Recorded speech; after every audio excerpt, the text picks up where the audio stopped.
आज कहानी पाठ करेंगे। कहानी का नाम है स्त्री सुबोधिनी। मन्नू भंडारी जी लिखी हैं। आइए शुरू करते हैं। नमस्कार, जय हिंद। अभिनंदन है आपका कहानी घर में। मैं आपका दोस्त लालजी प्रसाद।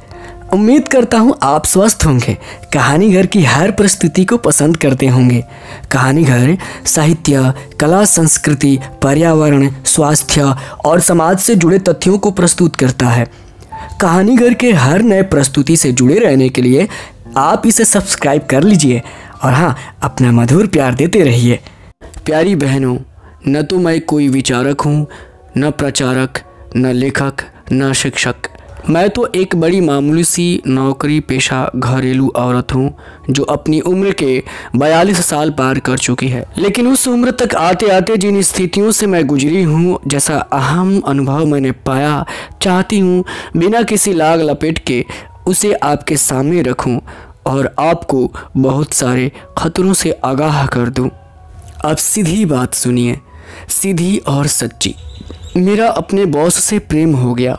वाह, अपने चेहरे पर तो चमक आ गई। प्रेम कमबख्त है ही ऐसी चीज़, चाहे कितनी ही पुरानी और घिसी पीटी क्यों न हो जाए, एक बार तो दिल फड़क ही उठता है, चेहरे चमचमाने ही लगते हैं। खैर, तो यह अनहोनी बात नहीं थी। डॉक्टरों का नर्सों से, प्रोफेसरों का अपनी छात्रों से, अफसरों का अपने स्टेनो सेक्रेटरी से प्रेम हो जाने का हमारे यहाँ आम रिवाज है।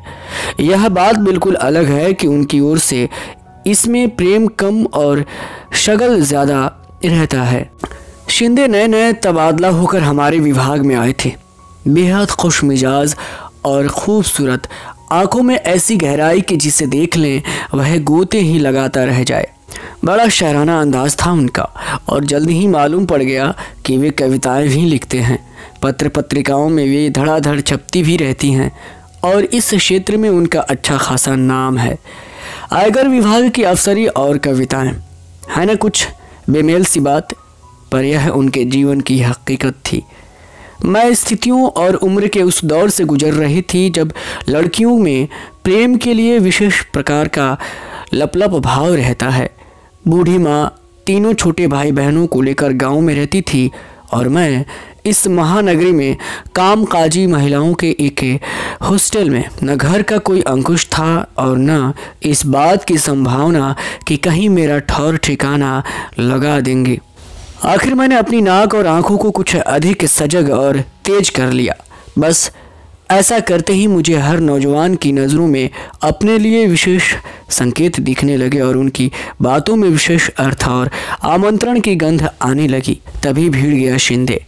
उसके तो संकेत भी बहुत साफ थे, निमंत्रण भी बहुत खुला। लगा किस्मत ने 56 पकवानों से भरी थाली मुझे भुक्कड़ के आगे परोस कर रख दी है। सो मैंने न उसका आगा पीछा जानने की कोशिश की और न अपना आगा पीछा सोचने की। बस आंख मूंदी और प्रेम की डगर पर चल पड़ी। हर प्रेम की शुरुआत करीब करीब एक सी होती है। प्रेमियों को वे सारी बातें चाहे जितनी रोमांचकारी और गुदगुदाने वाली लगें, देखने सुनने वालों को बड़ी उबाऊ और सपाट लगने लगती हैं। शामें हमारी किसी रेस्तरां के नीम अंधेरे कोने में बीतती तो कभी बाग के झुरमुट के बीच, कभी हम आपस में उंगलियां उलझाए रहते तो कभी वह मेरी लटों से खिलवाड़ करता रहता। एक बार उसने कविता में मेरे बालों की उपमा बदली से दे दी। बस फिर क्या था, मैं जब तक गोदी में रखे उसके सिर पर झुककर बदली छितरा देती और वह उचक कर, यह क्या? आपकी आंखों में तो अविश्वास उभर आया। मैं समझ गई, एक सीनियर अधिकारी और ऐसी छिछोरी फिल्मी हरकतें। पर सच मानिए, अब भी मैं दावे के साथ कह सकती हूँ कि यहाँ के हर पुरुष के भीतर एक ऐसी ही फिल्मी हीरो आसन मारे बैठा रहता है और जब तक वह पूरी तरह तृप्त न हो जाए मरता नहीं। उम्र के किसी भी दौर पर उस समय चाहे वह 6 बच्चों का बाप ही क्यों न हो, ज़रा सा मौका मिलते ही भड़बड़ाकर जाग उठता है और पूरी तरह अपनी गिरफ्त में जकड़ लेता है। फिर तो बड़ी बड़ी तोपें तक ऐसी बचकाना और बेवकूफ़ाना हरकतें करती हैं कि बस तौबा, न कोई शर्म न कोई उम्र का लिहाज। आजकल की लड़कियों ने उस राज को अच्छी तरह समझ लिया है, पर मैं तो उन बहनों को सावधान करना चाहती हूँ जो शादी के पहले से ही उस हीरो के चंगुल में आकर अपने को चौपट कर लेती हैं। हाँ, तो मैं पूरी तरह शिंदेमई हो गई, पर तभी एक भयंकर झटका लगा, बल्कि कहूँ कि जो लगा उसके लिए झटका शब्द हल्का ही है। मालूम पड़ा कि शिंदे की एक अदद बीवी है जो पहली बार पुत्रवती बनकर 5 महीने बाद अपने मैके से लौटी है, यानी एक अदद बीवी और एक अदद बच्चा। मुझे तो सारी दुनिया ही लड़खड़ाती नजर आने लगी। मेरे भीतर गुस्सा बुरी तरह बलबलाने लगा। बीवी बच्चे के रहते मेरी ओर प्रेम का हाथ बढ़ाने का मतलब। मैंने जब भी उससे घर और घर वालों के बारे में पूछा, वह 3-4 शेर दोहरा दिया करता था, जिनका शाब्दिक अर्थ होता था, मेरा न कोई घर है, न दर, न कोई अपना, न पराया। इस ज़मीन और आसमान के बीच मैं अकेला हूँ, बिल्कुल अकेला। पर मेरे लिए इन शेरों का सीधा साधा अर्थ था हरी झंडी, लाइन क्लियर। सो मैं सपाटे से चल पड़ी, बल्कि चलने में थोड़ा फुर्ती भी की। आप तो जानती ही होंगी कि इस उम्र तक शादी न होने पर लड़कियों में एक ख़ास तरह की हड़बड़ाहट आ जाती है। चाहती है जैसे भी हो जल्दी से जल्दी प्रेमी को पूरी तरह कब्जे में करके पति बनाकर अपनी टेंट में खोस ले। मैं भी इस नेक इरादे से लपक रही थी कि बीच में ही औंधे मुँह गिरी, पर गिरने नहीं दिया शिंदे ने। हाथों हाथ झेल लिया। उसने बिना किसी बात को मौका दिए मुझे बाहों में भर लिया और धुआंधार रोने लगा। पिता के दबाव में आकर की हुई शादी मेरे जीवन की सबसे बड़ी ट्रेजेडी बन गई। बीवी के रहते भी मैं कितना अकेला हूँ, तो अजनबियों की तरह एक छत के नीचे रहने की यातना। ऐसी ऐसी बातों के न जाने कितने टुकड़े आंसुओं से भीग भीग कर टपक रहे थे। मेरा विवेक मुझे संकल्प करवा रहा था कि लौट जाओ, इस दिशा में अब एकदम भी मत बढ़ो। मैं रो रो कर अपना संकल्प दोहरा रही थी, वह रो रो कर अपना दुख दोहरा रहा था। इसी तरह हम 2-3 बार और मिले, वही बातें, वही रोना। मैंने सोचा था कि आंसुओं के साथ मैं अपना सारा प्रेम और गम भी बहा दूंगी और हमेशा के लिए अलविदा कहकर लौट जाऊंगी, पर हुआ एकदम उल्टा। आंसुओं के जल से सींचकर प्रेम की बेल तो और ज़्यादा लहलहा उठी। अब देखिए ना, मीरा का पद अंसुअन जल सींच सींच बचपन से पढ़ा था, पर हम सब की ट्रेजेडी यही है कि स्कूली शिक्षा को जीवन में गुनते नहीं। शिक्षा एक तरफ, जीवन एक तरफ, और इसीलिए ठोकर खाते हैं। यही हुआ। उसका दुखी और दयनीय चेहरा देखकर मेरे मन में प्रेम का ज्वार उमड़ने लगा।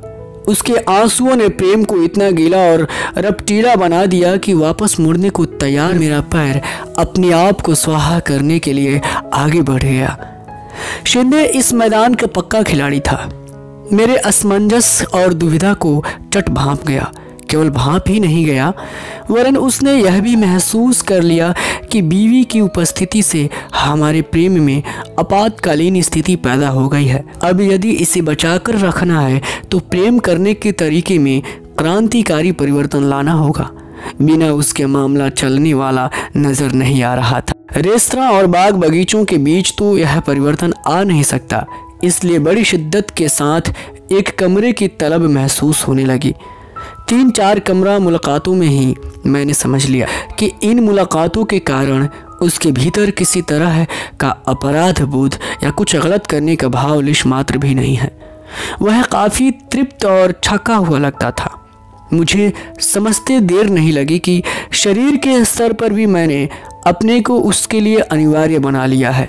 मुझे पक्का विश्वास हो गया कि मेरा यह समर्पण तुरूप के इक्के की तरह कारगर सिद्ध होगा और बाजी मेरे हाथ। निश्चय ही इन मुलाकातों ने मेरे प्रेम को बड़ी मजबूत बैसाखियाँ थमा दी और मेरे लड़खड़ाते कदम फिर जम गए। वह मेरे साथ भविष्य की योजनाएं बनाता, पर उन्हें अमल में लाए तब तक के लिए एक मौन समझौता हम लोगों के बीच हो गया। अपना शरीर, अपनी भावनाएं उसने मेरे जिम्मे कर दी और घर, बच्चा, बूढ़ा बाप और सारी पारिवारिक खींच खिंचाव बीवी के जिम्मे। इस विभाजन में मैं कुछ समय के लिए परम प्रसन्न। यूं भी इस उम्र में आदमी को सबसे ज़्यादा भरोसा अपने शरीर पर होता है। शरीर पा लिया, समझो दुनिया जहान हथिया लिया।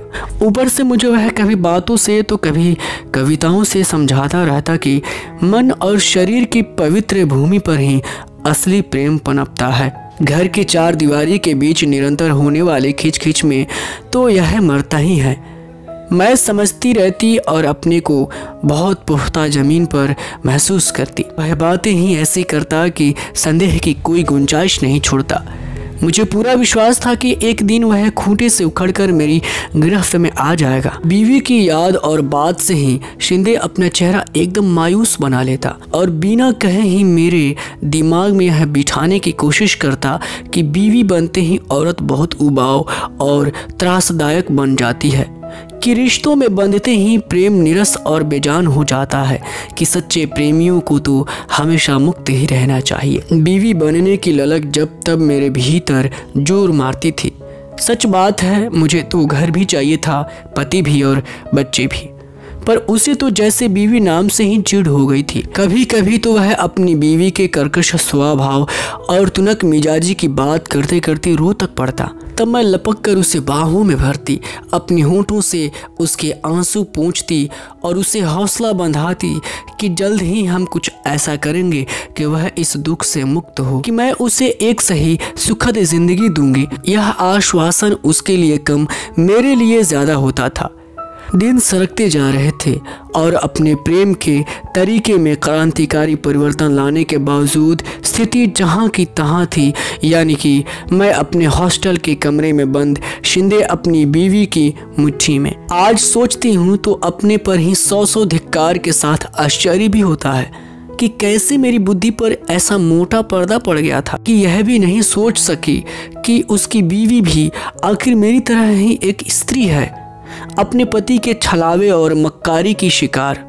पर नहीं, यह तो तब समझ में आया जब उसकी मक्कारी ने मुझे भी तबाही के कगार पर ला पटका। तभी तो मैंने सोचा कि क्यों ना मैं जब तब वहां उपस्थित होकर उसके त्रास को इतना बढ़ा दूं कि वह खुद ही इस अपमानजनक स्थिति को नकार कर अलग हो जाए। रकीब को सामने देखकर अच्छों के हौसले पस्त हो जाते हैं। फिर अपमान और अपेक्षा की आग में झुलसी इस औरत का हौसला ही क्या होगा। और यही सोचकर आखिर मैं एक दिन शिंदे के घर जा धमकी। एक सुहागिन औरत की सारी नियामतों, यानी कि बूढ़े ससुर के वरदहस्त की छत्र छाया और बच्चे के पोतड़ों के वंदनवार के बीच दूधों नहाई पुतु फली भाव से वह कुर्सी पर विराजमान थी। मुझे देखकर उसके चेहरे पर किसी तरह का कोई विकार नहीं आया। विकार तो मुझे देखकर शिंदे के चेहरे पर आया, जिसे उसने थोड़ी सी कोशिश करके अफसरी नकाब के नीचे ढक लिया। दफ्तरी भाषा में दफ्तरी बातें करके उसने मुझे चलता किया, पर बाहर निकलते समय हाथ दबाकर लाड में लिपटी हल्की सी फटकार के साथ शाम को कमरे पर आने का निमंत्रण भी दे दिया। मैं उसकी बीवी को त्रस्त करने गई थी, पर खुद ही त्रस्त और पस्त होकर लौटी। मुझे आश्चर्य हो रहा था कि यह औरत है या मांस का लोंदा। इसका आदमी 3 साल के एक दूसरी लड़की के साथ मस्ती मार रहा है और उसे न कोई तकलीफ न कष्ट। मैं इसकी जगह हूँ तो शायद एक दिन भी इस तरह की अपमानजनक स्थिति को बर्दाश्त न करूँ। इसके शरीर पर चमड़ी लिपटी है या गैंडे की खाल। यह तो मुझे बहुत बाद में अपने अनुभवों ने सिखाया कि अधिकतर शादीशुदा औरतें ऐसी होती हैं जिन्हें अपने घर की दीवारों से बेशुमार लगाव होता है, इतना ज़्यादा कि धीरे धीरे उन दीवारों को ही अपने शरीर के चारों ओर लपेट लेती हैं। फिर मान अपमान के सारे हमले उनसे टकराकर बाहर ही ढेर हो जाते हैं और वे उनसे बेअसर सती साध्वी सी भीतर सुरक्षित बैठी रहती हैं। शाम को शिंदे मुझ पर एकदम बरस पड़ा कि मैंने उसके घर आने की मूर्खता क्यों की। कितना चौकस रहना पड़ता है उसे हर समय, जिससे कि उसकी बीवी को इस प्रसंग की हवा भी न लग सके, वरना तो वह शूर्पणखा की तरह ऑफिस, परिवार और सारे शहर में हड़बूंग मचा कर रख देगी। मौका लगा तो मेरा झूठा पकड़कर सड़क पर जूते लगवाएगी और बड़ी चालाकी से उसने मेरे मन में अपनी पत्नी के लिए, जिसे वह अक्सर कोतवाल कहता था, ढेर सारी नफरत और आक्रोश भर दिया। साथ ही मुझे जल्दीबाजी करने की अपनी नादानी भरी मूर्खता पर मुझे बेहद शर्मिंदा भी किया। देखा आपने कि कैसे शातिराना अंदाज से पुरुष नफरत और गुस्से की सुई अपनी ओर से सरकाकर दोनों औरतों की ओर घुमा देता है। वे ही आपस में लड़े भिड़े, कोसे गलियां, और वह जो असली गुनाहगार है अपने पर आंच आए बिना आराम से दोनों का सुख भोगता रहे। वह समझाता कि सहजीवन का मधुरतम पक्ष तो हम भोग ही रहे हैं। मैं क्यों बेकार में शादी ब्याह और घर में जकड़कर इस मधुर संबंध का गला घोटना चाहती हूँ। और इसी चक्कर में वह मधु उड़ेलती हुई 3-4 फड़कती कविताएं मेरे नाम ठोंक देता है। मेरे कंधों पर स्त्री पुरुष के संबंधों को एक नई दिशा देने का दायित्व है। अगली पीढ़ी अधिक स्वस्थ, अधिक मुक्त जिंदगी जी सके, उसके लिए हमें पहल करनी होगी, एक उदाहरण रखना होगा, चाहे उसके लिए हमें खाद ही क्यों न बनाना पड़े। शिंदे तो ये बातें झाड़कर मजे से अपनी बीवी का बगलगिरी हो जाता और मैं असली अर्थों में खाद बनी अपने कमरे में सड़ती रही। तभी शिंदे का तबादला हो गया। मैं एक बार फिर डगमगा गई। मुझे तो लगा कि बस अब यह मेरी जिंदगी से निकला, पर उस समय तो बस से शिंदे में ही प्राण बसते थे। लगता था उसके बिना जी नहीं सकूंगी। गलत सही की समझ ही कहाँ रह गई थी। मैं उसे पाना चाहती थी और वह मुझे खोना नहीं चाहता था। उसके साथ होटल में गुजारे हुए दिन मैं तो भूल ही गई कि हम दोनों के बीच कोई तीसरा भी है। तबीयत एकदम लहलहा उठी। एक बार उसने बाकायदा योजना बनाई कि पत्नी को अब यहाँ न बुलाकर उसके पिता के घर भेज देगा और धीरे धीरे उसे कानूनी कार्रवाई करने के लिए राजी कर लेगा। यदि नहीं हुई तो मजबूर करेगा। बातों का तो वह बादशाह था ही, पत्र लिखने में भी उसे कमाल हासिल था। शरीरों में जो दूरी आ गई थी उसे वह पत्रों की भाषा से पाटता रहता। पत्रों में मुझे वह दिव्य प्रेम का दर्शन समझाता। मेरे जन्मदिन पर अपने इसी दिव्य प्रेम में डुबोकर उसने एक खूबसूरत सा तोहफा मेरे लिए भेजा।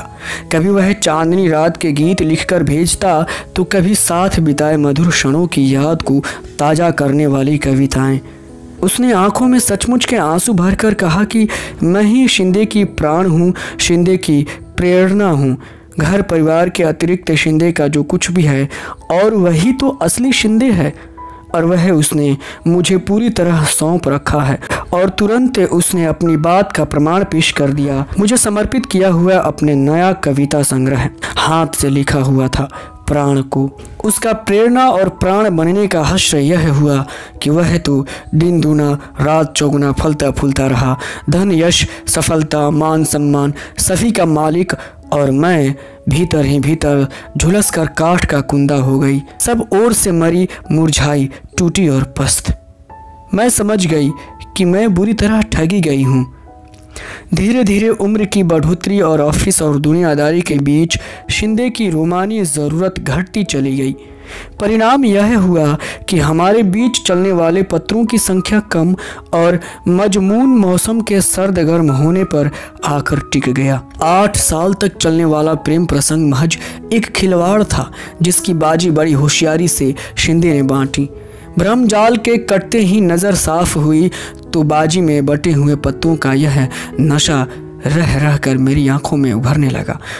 तुरुप का इक्का यानी घर उसके पास, तुरुप का बादशाह यानी बच्चा उसके पास, तुरुप की बेगम यानी बीवी और प्रेम करने के लिए प्रेमिका उसके पास, तुरुप का गुलाम यानी नौकर चाकर गाड़ी बंगला उसके पास। लब्बो लुआब यह कि तुरुप के सारे पत्ते उसके पास और मुझे मिले उसके दिए हुए छक्के पंचे यानी टोटके की तरह पुड़िया में बंधे दार्शनिक लफाजी में लिपटे हवाई प्यार के चंद जुमले।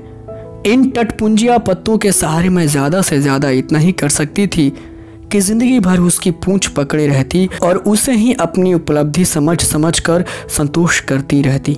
मन बहुत घबराता तो उसी पूंछ से हवा करके उसके साथ बिताए मधुर क्षणों पर जमी समय की धूल उड़ाकर कुछ समय के लिए अपना खालीपन भर लेती। निहायत हवाई बातें पल्ले से बांधे बांधे मैंने अपनी ज़िंदगी को बर्बादी के कगार पर ला पटका था। अब चाहती हूँ ठेठ दुनियादारी की बातें अपनी हज़ार हज़ार मासूम किशोरी बहनों के पल्ले से बांध दूँ, जिससे वह मेरी तरह भटकने से बच जाएं। इस देश में प्रेम के बीच मन और शरीर की पवित्र भूमि में नहीं, ठेठ घर परिवार की उपजाऊ भूमि से ही फलते फूलते हैं। भूल कर भी शादीशुदा आदमी के प्रेम में मत पड़िए। दिव्य और महान प्रेम की खातिर बीवी बच्चों को दांव पर लगाने वाले प्रेम वीरों की यहाँ पैदावार ही नहीं होती। दो नावों पर पैर रखकर चलने वाले शूरवीर जरूर सरेआम मिल जाएंगे। हाँ, शादीशुदा औरतें चाहें तो भले ही शादीशुदा आदमी से प्रेम कर लें। जब तक चाहा प्रेम किया, मन भर गया तो लौट कर अपने खूंटे पर। ना कोई डर ना घोटाला, जब प्रेम में लगा हो शादी का ताला। तो ये थी कहानी मनु भंडारी जी की। आप इस चैनल को सब्सक्राइब कर लीजिए, कहानी घर को अपना घर बनाइए प्लीज़, और हमें सपोर्ट करिए। धन्यवाद। जय हिंद।